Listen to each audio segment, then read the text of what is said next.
a nice big map here, and we're seeing that. The Terran players are the ones choosing these large maps rather than Zergs recently. Yeah, and I'm okay with that actually. I remember saying like post beta and into retail, especially with a lot of the initial ladder maps that came out from Blizzard. So a lot of the general consensus is one of the problems is that the maps are just too small. But we're seeing that sort of change up. Let's introduce our players over here on the east. It is our Zerg player from FXO spawning in the blue. Give it up for Lucky.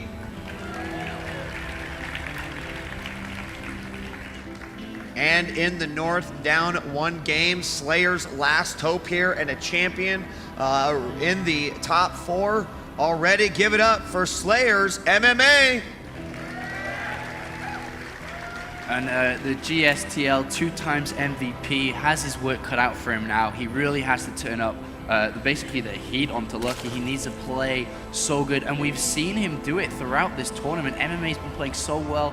He 2-1 Chef, he 2-0'd Sleep as well. He has the capability to beat any Zerg player in the world for sure. I mean, he's won numerous online and offline tournaments as well, and I'm personally excited to see what he's going to bring to the table here.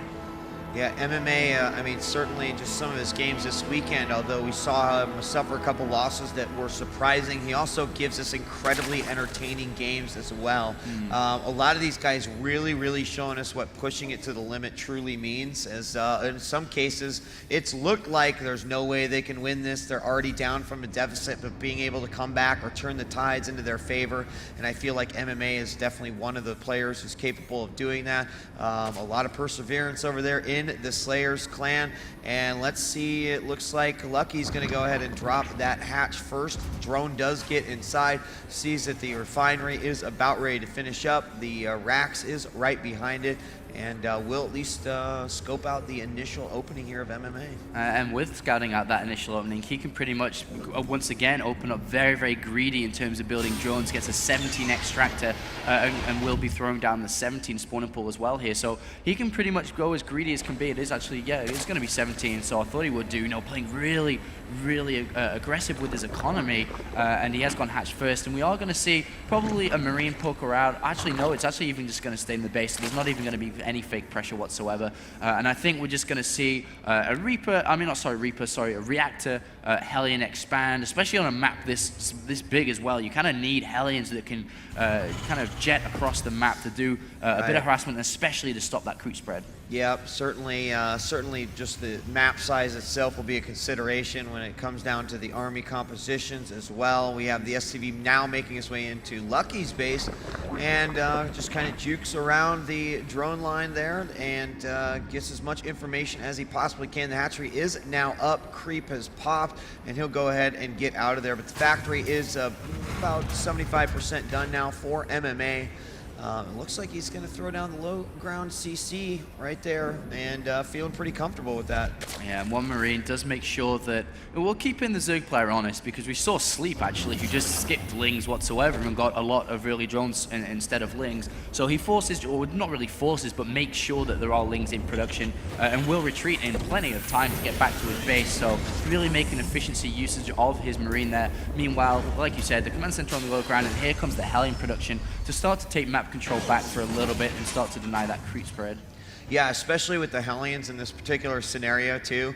Control of the towers is so much easier considering how close they are, how fast they move. They can quickly just be rallied back and forth or queued back and forth in between all these towers and gain a lot of control. It can be a huge advantage on a map like this, and you've almost got to have them, at least this one, the one that's in between the base, and maybe the one south of the Terran base are going to be the most important, but also with a lot of dead air up here, a lot of dead space, that's going to be a great avenue for drops if it comes to that for MMA. And look, we're seeing it again. He's still in gas. He's throwing the Ro4 down. He's going to be doing the same thing once again. And I really do feel that he's doing it because of the map. The reason why is because if you look at the third base, you've got the destructible debris on this map, which makes it incredibly difficult to actually take a really fast third against a Terran player who's going command center first. And it's a nightmare to do so, so you have two options really, which is 2-base layer, or you have to take an incredibly far away hatchery in the center of the map, which obviously you don't want to do. So he's just going to be like, all right, man, let's do this again. So in come the Roaches very, very shortly. And Lucky has been, forwarding this build. This is how he knocked out Slayer's Boxer earlier on in this tournament.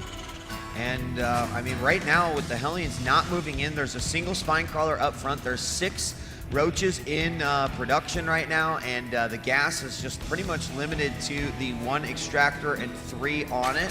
But that means that he'll also be able to get a little Ling Heavy here in order to assist with this assault. Now back at home, aside from MMA's 4 Hellions, he's sitting on a bunker with 4 Marines, and he just now, he's got Reactor.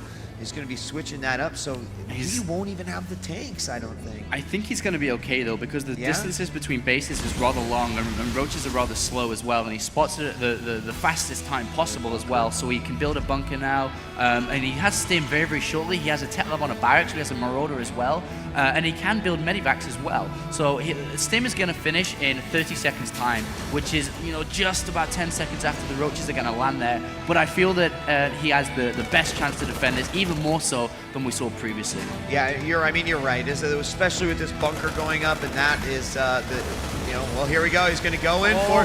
The Lings are on the opposite side of the Hellions, so they do a ton of damage, and they might just go right into the main. No, it looks like they're going to go after the bunkers here. Bunker number 1 trying to go down, and it does go down. They will immediately go back into bunker number 2, and there are still so many Lings here. The Lings going to the right side, and the Roaches going to the left side actually opened up a beautiful, beautiful avenue attack. And GG! I really thought Stim would have finished faster than that. I didn't think the Roaches would get there in time.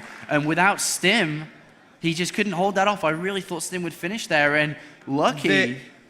The method of attack for Lucky was incredibly smart there. He saw that the Hellions